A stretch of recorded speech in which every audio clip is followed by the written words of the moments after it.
Kalau kemudian hari ini banyak yang lebih menyerang Megawatinya sebagai pribadi, sebagai ketua umum. Bentar. Saya mau ralat. Tidak ada yang menyerang loh. Tadi saya mulai dengan mengatakan menyayangkan. Saya mengambil posisi sebagai anak juga kepada Ibu Mega. Abang, ya.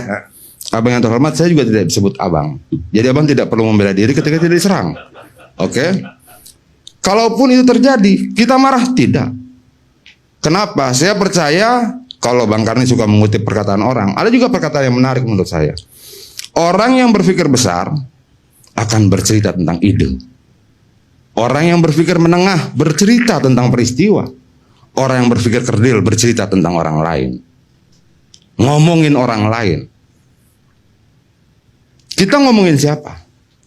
Kenapa kita bicara tentang pidato Ketua Umum kami terkait Papua, lalu dipelintir sedemikian rupa? Kenapa kita tidak lupakan bahwa Ibu Megawati satu-satunya presiden yang minta maaf secara terbuka dalam pidato pertamanya di parlemen tahun 2001 terhadap kekerasan di Aceh dan di Papua. Kita lupa itu. Kita lupa itu atau sengaja melupakannya untuk kepentingan 2024 kita. Lalu kemudian ada yang berbicara tentang gestur presiden. Loh, kita ini jadi pengamat gestur apa? Memangnya siapa pakar gestur di kita di sini? Yang kemudian gestur ini berarti begini, sedih terhadap, saya lebih setuju yang dibilang oleh Bang Effendi Hoiri. Loh, kalau kemudian cara berbicara, cara duduknya Presiden terhadap Ibu Megawati seperti itu, apa masalahnya? Kenapa itu jadi persoalan? Saya tidak melihat ada persoalan di situ. Justru saya berpikir bahwa itu kerendahan hati presiden, kerendahan hati ketua umum kita berbicara dalam ruangan yang sangat sederhana.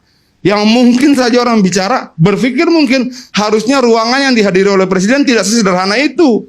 Harusnya ruangan ketua umum tidak sesederhana itu.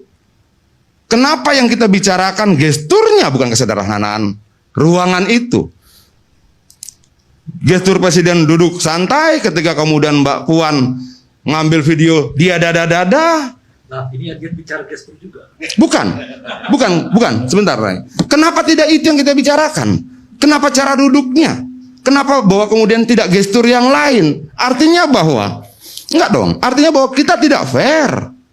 Kita mengambil gestur yang kita anggap menguntungkan pendapat kita. Jadi kita sudah membuat pendapat sebelum melihat peristiwanya. Sebelum menyimpulkan peristiwanya kita sudah punya pendapat duluan. Kenapa tidak dada-dadanya yang kita bicara bahwa semuanya fine-fine saja? Kenapa tidak cara duduk senior-senior di kita DPP yang santai dan sebagainya? Kenapa tidak gestur itu yang kita bahas? Kenapa tidak kesederhanaan ruangan yang kita tidak bahas? Karena kita mau membahas apa yang kita inginkan. Kenapa? Agar PDI Perjuangan turun mungkin perolehan suaranya. Boleh sebagai insan politik siapapun bisa melakukan hal seperti itu, tidak masalah. Tapi percayalah, itu tidak akan pernah mampu menghancurkan PDI Perjuangan. Ya. Kalau kemudian kita mau membandingkan misalnya abang kita dengan proses perjalanan hidup Ibu Megawati, nggak ada apa-apanya. Belum tentu kalau kemudian salah satu dari kita mengalami peristiwa 27 Juli kita akan setegar dia. Belum tentu kita akan setegar dia meminta maaf atas kesalahan negara yang masa lalu ketika dia menjadi presiden tahun 2001. Belum tentu loh. Dan semua kebesaran jiwa itu lalu kemudian seolah-olah mau kita kerdilkan hanya dengan gestur presiden.